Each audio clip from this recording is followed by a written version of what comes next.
Mateus, capítulo 15, versículo 21. Quem encontrou, faz um barulho aí. E partindo Jesus dali, foi para as partes de Tiro e de Sidom. E eis que uma mulher cananeia, que saíra daquelas cercanias, clamou dizendo: Senhor, filho de Davi, tem misericórdia de mim, que minha filha está miseravelmente endemoniada. Mas ele não lhe respondeu palavra. E os seus discípulos, chegando a ele, rogaram-lhe, dizendo: despede-a, que vem gritando atrás de nós. E ele, respondendo, disse: eu não fui enviado, senão as ovelhas perdidas da casa de Israel. Então chegou ela e adorou, dizendo: Senhor, socorre-me. Ele, porém, respondendo, disse: não é bom pegar o pão dos filhos e deitá-lo aos cachorrinhos. E ela disse: sim, Senhor, mas também os cachorrinhos comem das migalhas que caem da mesa dos seus senhores.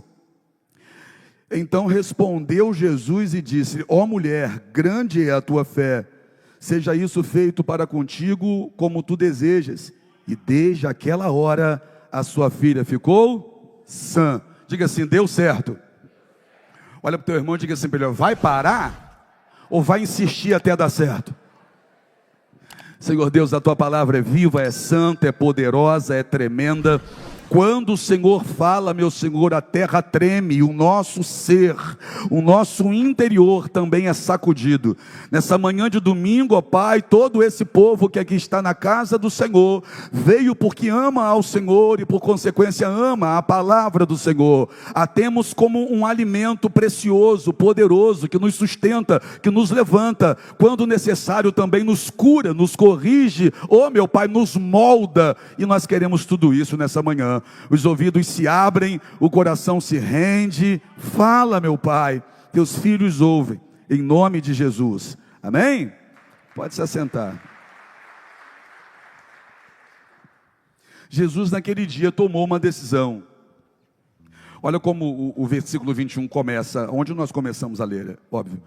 E partindo Jesus dali onde? Dali da casa onde ele estava. Jesus, quando esteve naquela casa, Marcos também fala sobre isso. Quando Jesus esteve nessa casa, o dono da casa ouviu Jesus dizer o seguinte: olha, que ninguém saiba que eu estou aqui. Mas não dava mais para esconder Jesus, não dava mais para Jesus passar despercebido, porque era nítido a transformação no rosto das pessoas que tinham um encontro com Jesus. Mesmo quem dissesse assim: olha, eu não sei quem ele é, ainda assim não conseguia convencer quem ouvia, como foi o caso de Pedro. Pedro por 3 vezes negou Jesus, mas as pessoas que olhavam para Pedro estavam dizendo: não, você é um deles sim, você se parece com ele, você anda igual a ele, você fala igual a ele. Até quando Pedro está querendo fugir de se parecer com Jesus, as pessoas não estão acreditando, estão dizendo: não, tem algo diferente em você sim. Então era impossível alguém estar com Jesus e não provar de algum tipo de transformação. E naquela casa não dava também para esconder Jesus. Casa que Jesus está não passa despercebida. Casa que Jesus está não fica do mesmo jeito. E como não fica no mesmo jeito, a parentela vai saber que Jesus está lá.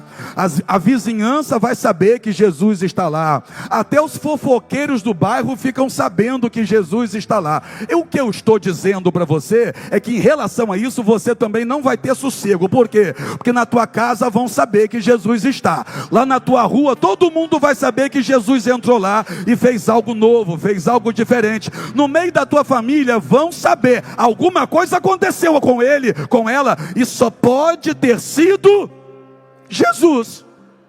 Então não dava para Jesus passar despercebido, não dava, não tinha como. Não tinha como esconder aquilo que eles estavam sentindo, uma vez que tiveram um encontro com Jesus. Ninguém consegue apagar uma chama que foi acesa nesse encontro. Não dá. Pode até tentar, mas não consegue. Aí, de acordo com o texto, partindo Jesus dali. Jesus partiu dali. E olha a decisão que Jesus tomou. Uma decisão estranha para aqueles que estavam ao redor dele. Partindo Jesus dali, foi para as partes de Tiro e de Sidom. Aí é estranho demais. É estranho demais porque essas duas cidades estavam debaixo de maldição.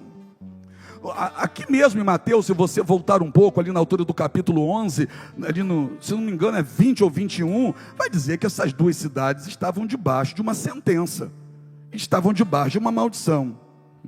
Aí interessante, porque essas duas cidades estavam debaixo de uma maldição, Levide, as pessoas não queriam ir lá. Mas para verso, olha, e porque essas cidades estavam debaixo de uma maldição, Jesus quis ir lá. Que a mesma coisa que faz com que algumas pessoas se afastem de você, faz Jesus se aproximar de você. Sabe, a luta que aconteceu na sua vida, que fez gente se afastar de você, foi exatamente essa luta que fez Jesus se aproximar.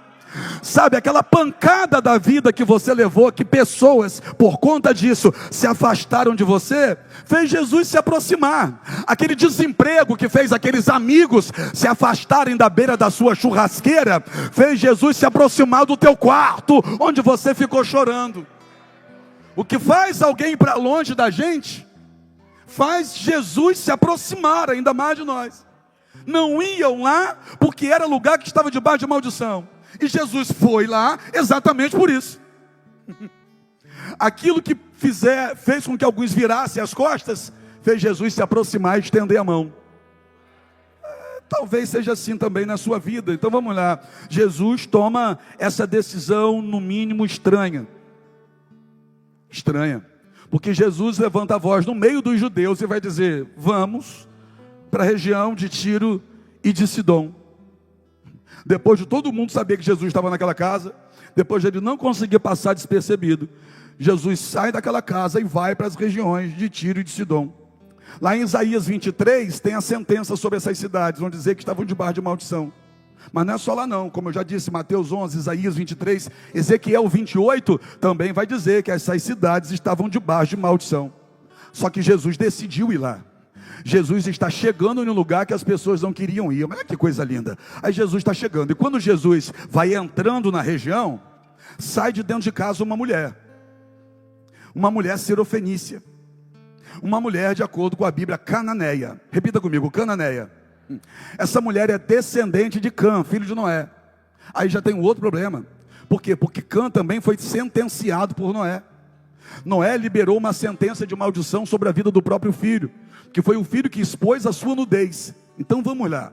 As duas cidades são cidades que estão debaixo de maldição, e essa mulher vem de uma descendência que está debaixo de maldição. É muita maldição numa casa só. É muita maldição numa casa só. O lugar está debaixo de maldição, a família dela, por conta de sua descendência, está debaixo de maldição. Só que tem um detalhe aqui que mudou a história da casa dela. Qual? Jesus chegou. Oh, meu Deus do céu. Já não importa de qual família você vem, Jesus chegou. Já não importa o lugar que você nasceu, até mesmo onde você ainda mora, Jesus chegou. Já não importa se o local que você trabalha está debaixo de maldição, leva Jesus para lá, para você ver o que acontece lá dentro. Jesus chegou. Grita aí, Jesus, Jesus. Quero ver qual é a maldição que vai permanecer. Se quem chegou foi Ele. Ele quem? O Alfa e o Ômega, o nome que está acima de todo nome, diante do qual todo joelho se dobrará e toda língua vai ter que confessar que só Ele é o Senhor. Quero ver quem é que pode jogar no chão quem Ele decidiu levantar. E Jesus entrou naquele dia na região de Tiro e de Sidom com propósito. Por quê? Porque Jesus não se movia por acaso, Jesus sempre se movia por uma causa. Se Jesus está indo na região de Tiro e de Sidom, Ele sabe muito bem o que Ele está fazendo e para que Ele está fazendo tal coisa. Se Jesus decidiu te trazer para o culto desse domingo de manhã, Jesus sabe muito bem o que Ele está fazendo e para que Ele está fazendo tal coisa. Como assim? Assim como ali teve maldição quebrada, aqui também pode ter. Olha para a casa dessa mulher. Olha para a casa dela. Vê se a casa dela não está provando da maldição. Olha o que ela mesma vai dizer acerca da casa dela. Olha o que ela diz para Jesus: tem misericórdia de mim, porque a minha filha está terrivelmente endemoniada. Olha o nível que ela coloca isso. Minha filha não tem um demônio, a minha filha está terrivelmente endemoniada. Olha como essa casa está debaixo de uma maldição. Tem uma filha dentro de casa possessa por demônios. Aí eu te pergunto, cadê o marido dela? Cadê a figura de homem dessa casa? Também não tem. Então não há uma figura masculina aqui, não há o marido dela, o pai dessa menina, cadê esse homem? E essa menina está dentro de casa possessa por demônios, tão possessa por demônios, que essa mãe não dá para essa mãe levar essa filha, tirar de dentro de casa e levar ela até o lugar que Jesus está. Não há nem condições dela trazer essa filha pela rua, porque de acordo com ela, a filha dela está miseravelmente, terrivelmente endemoniada. A maldição já imperava na região de Tiro de Sidom há aproximadamente 1000 anos. Um povo sentenciado, uma região sentenciada, vivendo debaixo de maldição. E a casa dessa mulher é o reflexo disso.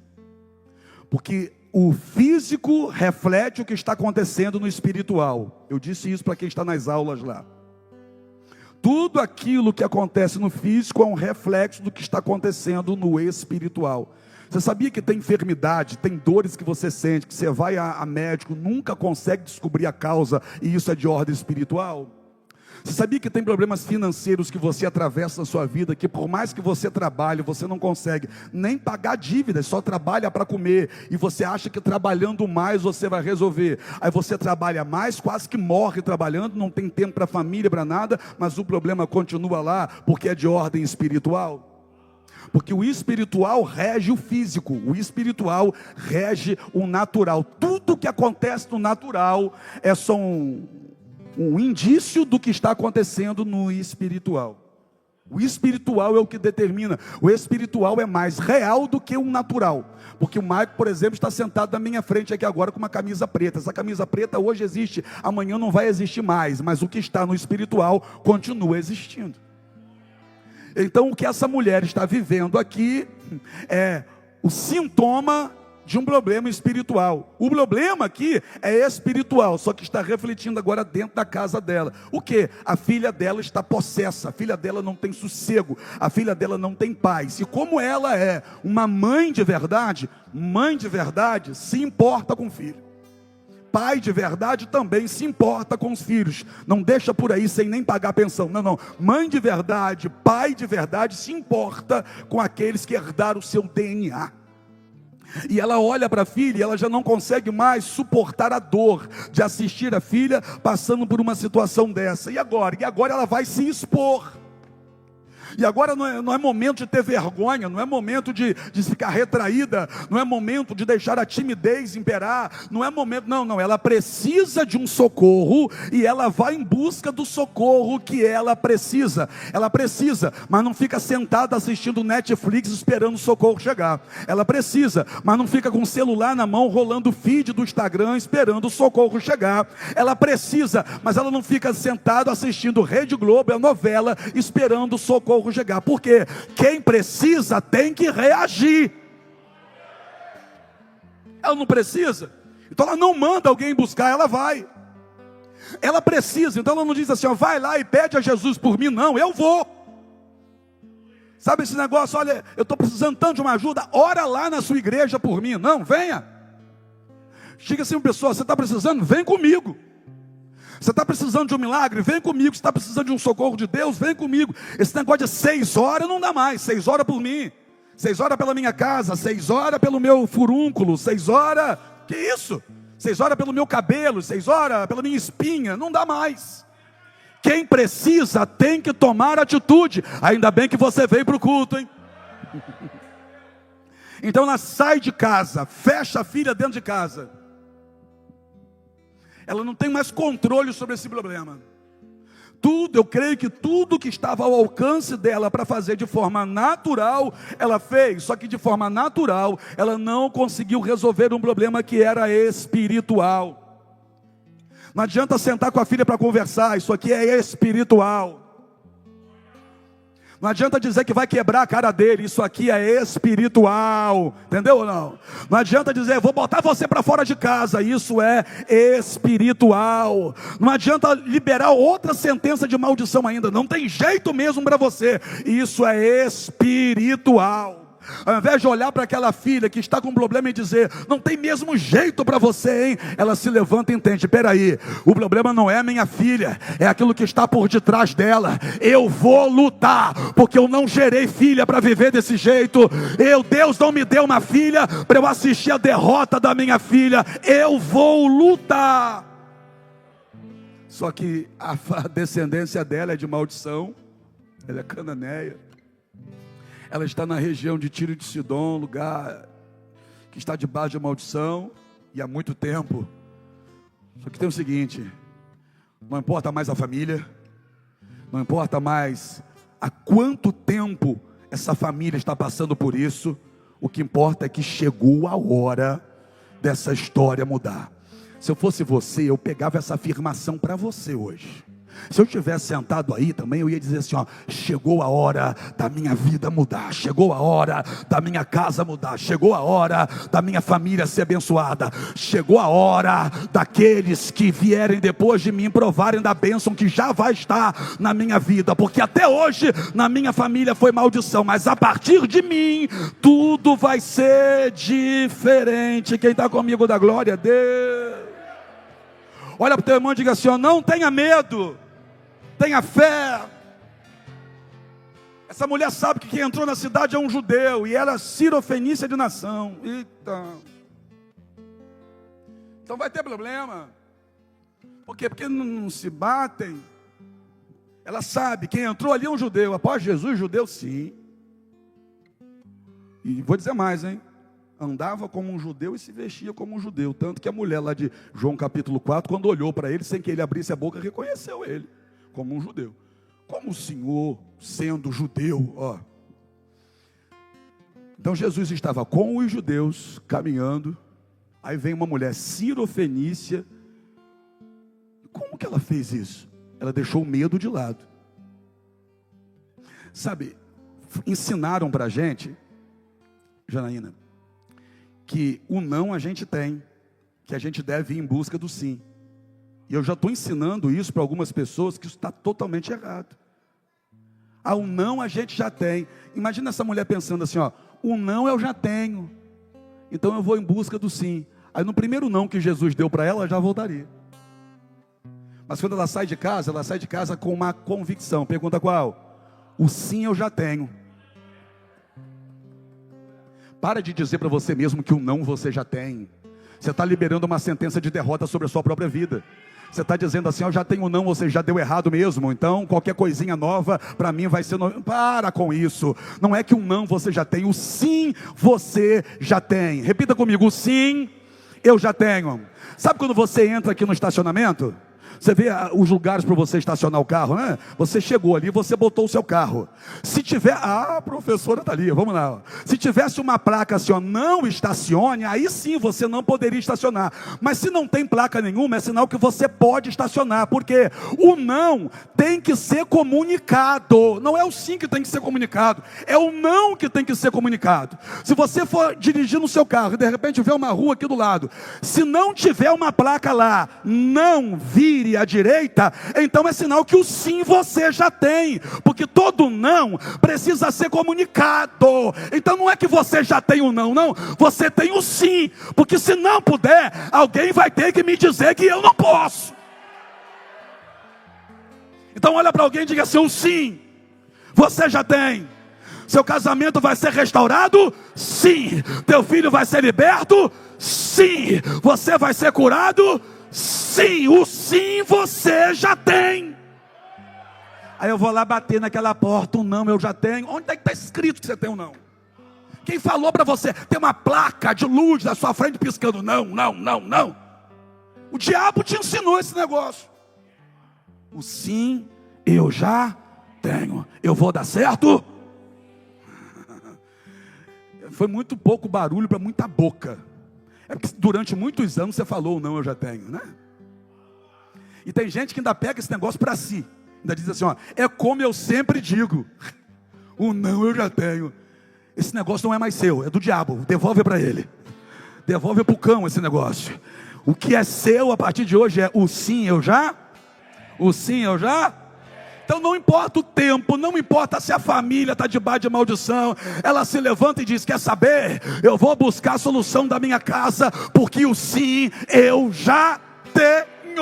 Aí ela é cirofenícia de nação, e Jesus é um judeu caminhando no meio dos judeus. Agora perceba uma coisa, quem está caminhando com Jesus, Levíde, nesse momento não está falando com Jesus.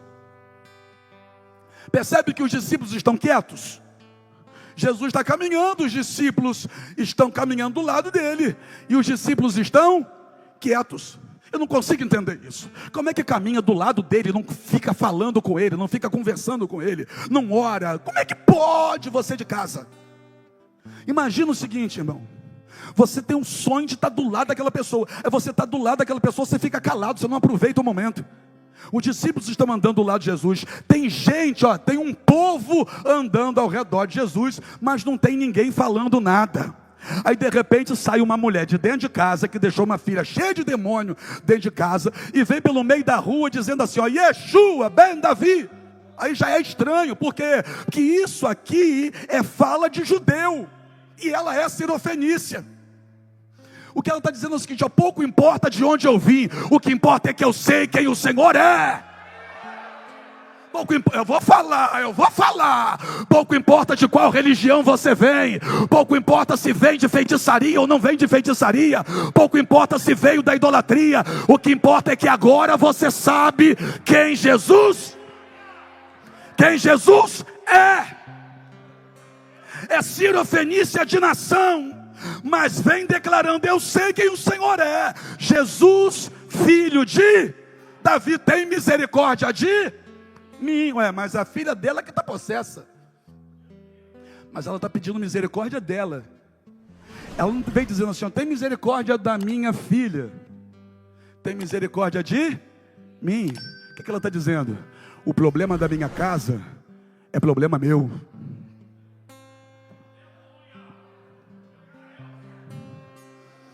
O que ela está dizendo é isso, olha, o problema da minha casa é meu. Sabe aquela história? Olha o que o teu filho fez. Olha o que a tua filha fez. Olha, isso aqui é problema seu. Não, é problema nosso. Se o problema está dentro da minha casa, então o problema é meu. Eu vou repetir. Se o problema está dentro da minha casa, então não tem essa de ser o problema dele, o problema dela. O problema é meu.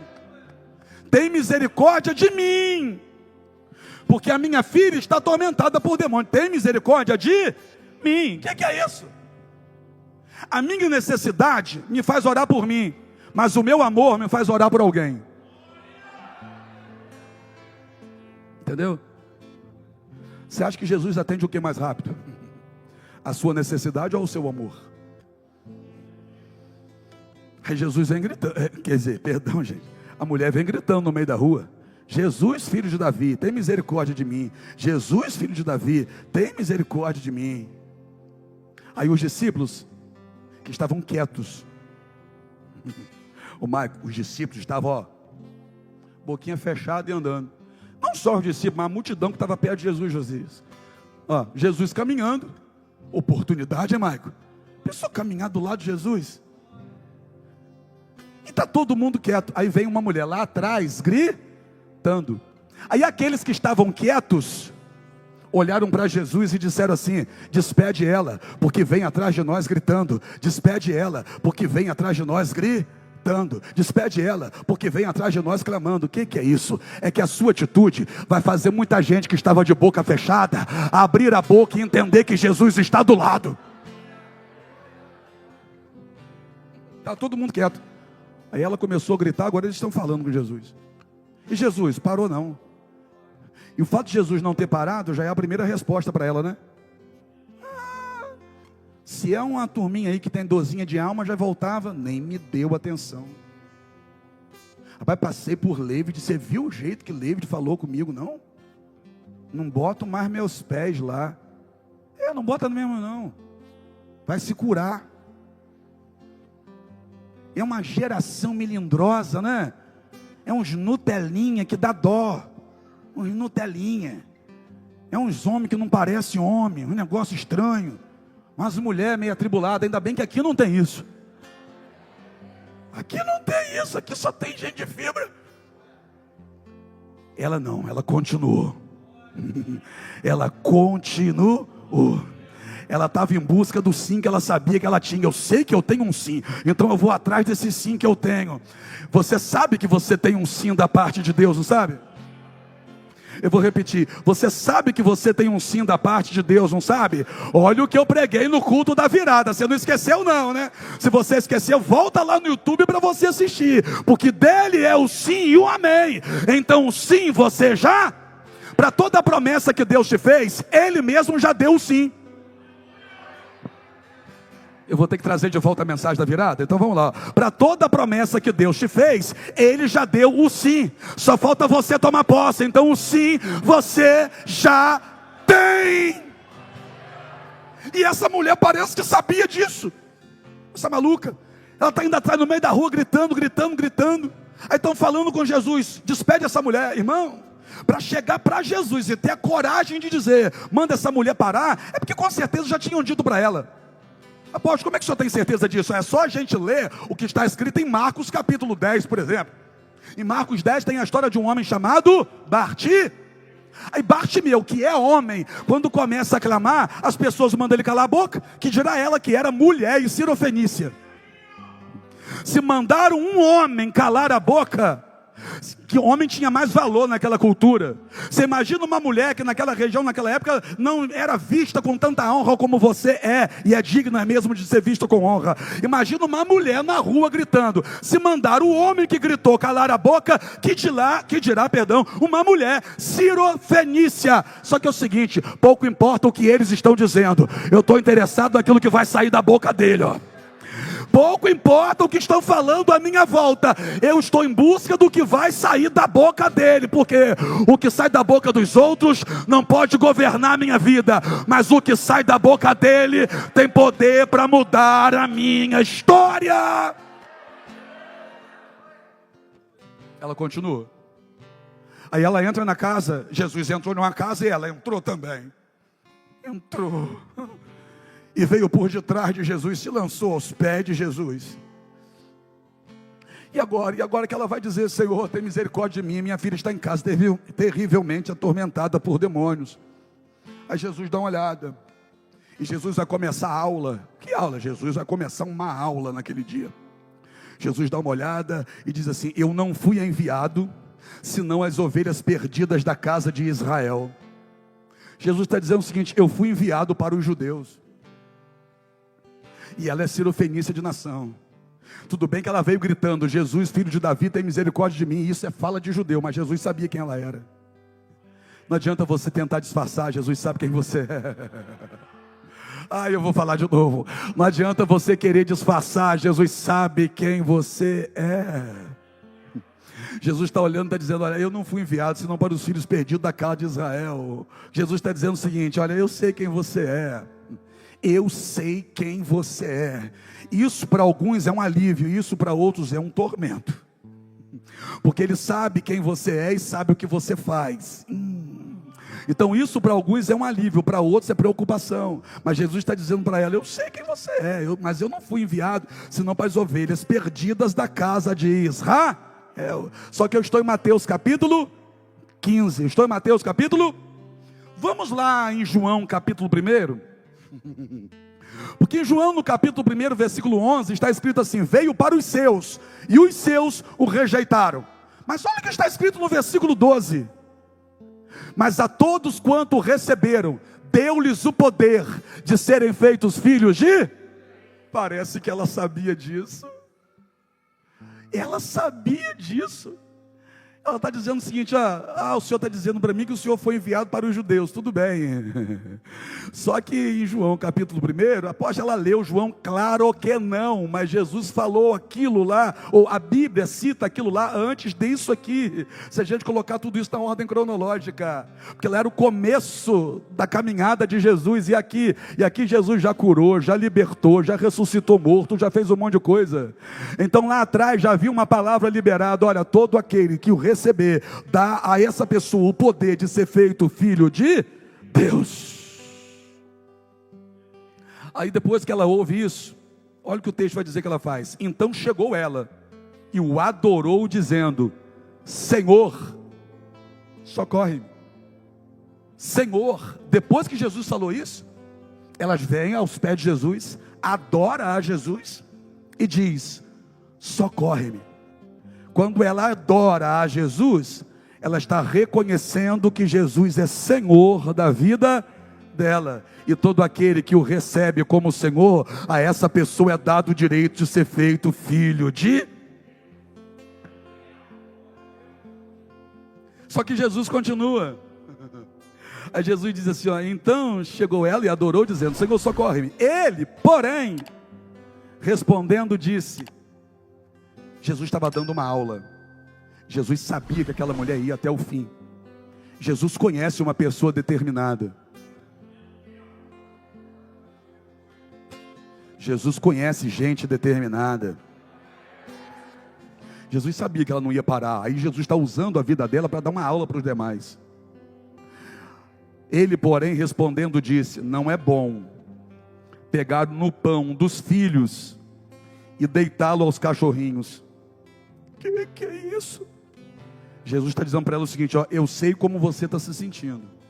Eu sei como eles querem fazer com que você se sinta. Porque para o judeu, um sírio-fenício, um grego de nação, era pior que um cachorro.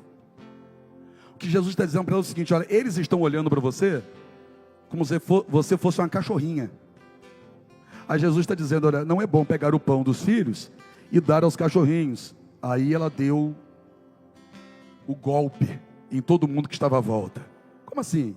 E ela diz, sim, Senhor, mas também os cachorrinhos comem das migalhas que caem da mesa dos seus senhores. E por que ela usa isso? Porque no versículo anterior, em que ela disse, Senhor, socorre-me, ela usou uma palavra grega, ela usou uma palavra grega que é Kyrios, e Kyrios quer dizer meu dono. Ela chamou Jesus de dono dela. Meu dono me socorre. É por isso que agora ela vem dizendo, mas até os cachorrinhos comem das migalhas que caem da mesa dos seus senhores. O que ela está dizendo é o seguinte, olha, eu não quero aquilo que não é meu, mas aquilo que é meu, eu vou sair daqui levando. O que é isso? Levítico capítulo 23, versículo 22, ela sabia o que estava escrito lá. Em Levítico capítulo 23, versículo 22, o Senhor traz a lei da colheita. E é o seguinte, aqueles que iam para o campo colher, as espigas que caíam, no resto que ficava no chão, deveria ser separado para os órfãos e para os estrangeiros. Então lá no conceito do Deus Pai Todo-Poderoso lá atrás, o que sobrava era para os estrangeiros. Aí olha o que ela vai dizer, as migalhas do pão, o que é a migalha do pão? É aquilo que sobra. As migalhas do pão devem ser dadas aos estrangeiros, e eu sou estrangeiro, então eu quero a migalha. O que ela está dizendo é o seguinte, olha, tem gente aí que não está valorizando nem o teu pão, mas a migalha para mim, eu sei que pode transformar a minha casa. Aí pronto, aí aquela turma que estava olhando para ela como se ela fosse pior que um cachorro, está olhando para Jesus agora, está esperando Jesus vir agora com uma pancada na testa dela. Só que Jesus levanta a voz e disse assim, ó mulher, uau, ó mulher, grande é a tua fé. Lembra dos discípulos no barco? Jesus olhou para os discípulos e disse assim, ainda não tem fé? Para a turma que estava julgando ela, Jesus um dia disse, vocês ainda não têm fé? E para ela que estava sendo julgada pela turma, Jesus levantou a voz e disse, grande é a tua fé. Seja isso feito para contigo, como tu desejas. Jesus não disse assim, vou lá na tua casa agora, botar a mão na cabeça da tua filha, cantar 2 corinhos de fogo, sapatear, rodar, gritar terra e mandar o capeta embora.